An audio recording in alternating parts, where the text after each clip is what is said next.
Hey folks, it's Russ with Wrenching with Russ. Today we're going to show you how to take your rear hub bearings out of a 2016 Subaru Crosstrek.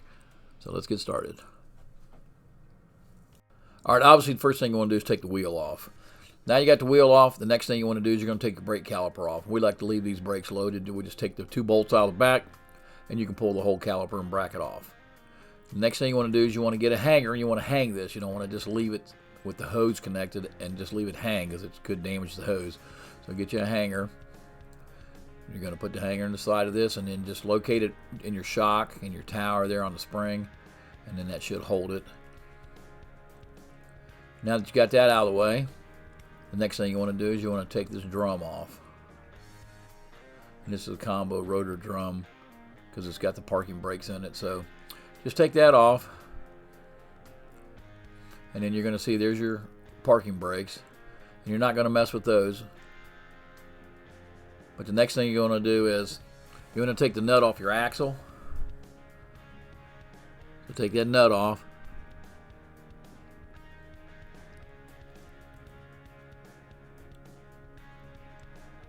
And now that you get the nut off that, there's 4 bolts that hold this on there. There are 4 bolts in the back. So you want to just take the 4 bolts out. And this is the trick to getting this out of there, because it's not going to come out easy. They never do on these cars. So you take the bolts out and then you put them back in about 5 or 6 turns. You don't put them all the way in. You just put the bolts back in about 5 or 6 turns. And then you get you a 1/2 inch extension and the socket that fits on the bolt. And that's how you're going to remove this. And I'll show you here real quick how you do that.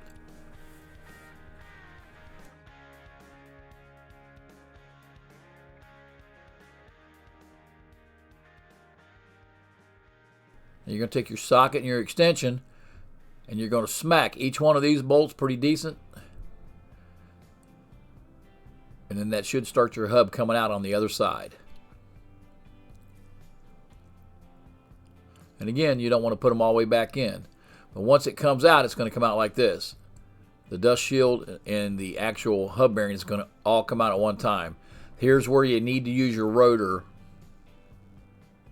You set it down in there. You get your, and if you're going to replace it like we do, it's not going to damage anything. So what you want to do is you want to set this up. We use a jack stand.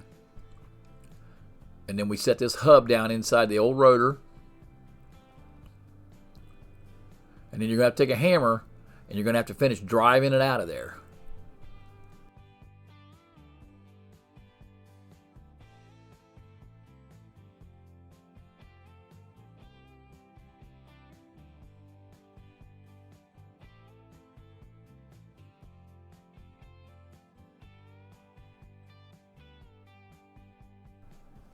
And you want to be careful not to hit anything that you don't need to hit.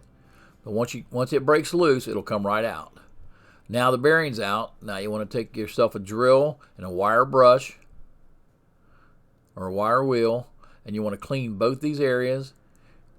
And then inside of this knuckle, we just use some grit sandpaper on it, and we want to clean that up too. Now that you got that cleaned up, now you're going to put your new hub bearing in. And again, it just mounts up the same way it came out.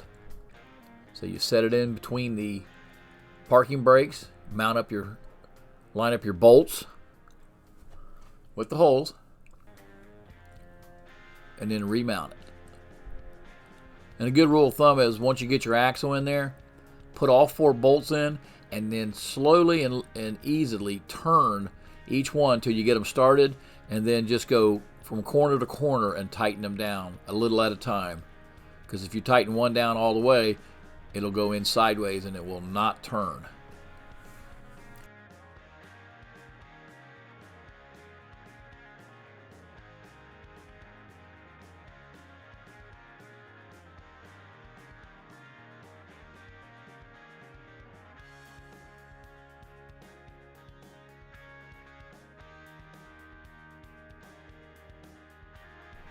And then don't forget to put your axle nut back on there. Once you get your axle nut on, You want to go back behind there, and we like to make sure we hand tighten these because we use battery operated on most of this stuff, but we like to come back and hand tighten these just to make sure everything's tight, especially with a hub bearing. So now that we know everything is tight, everything's lined up like it should be, make sure you put your axle nut tight. And then we're going to put our rotor back on.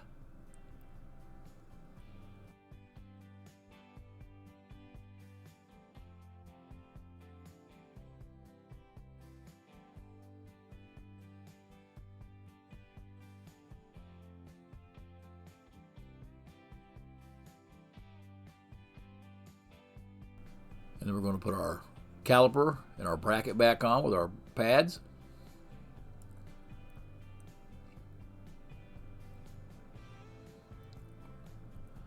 Make sure our bolts are tight.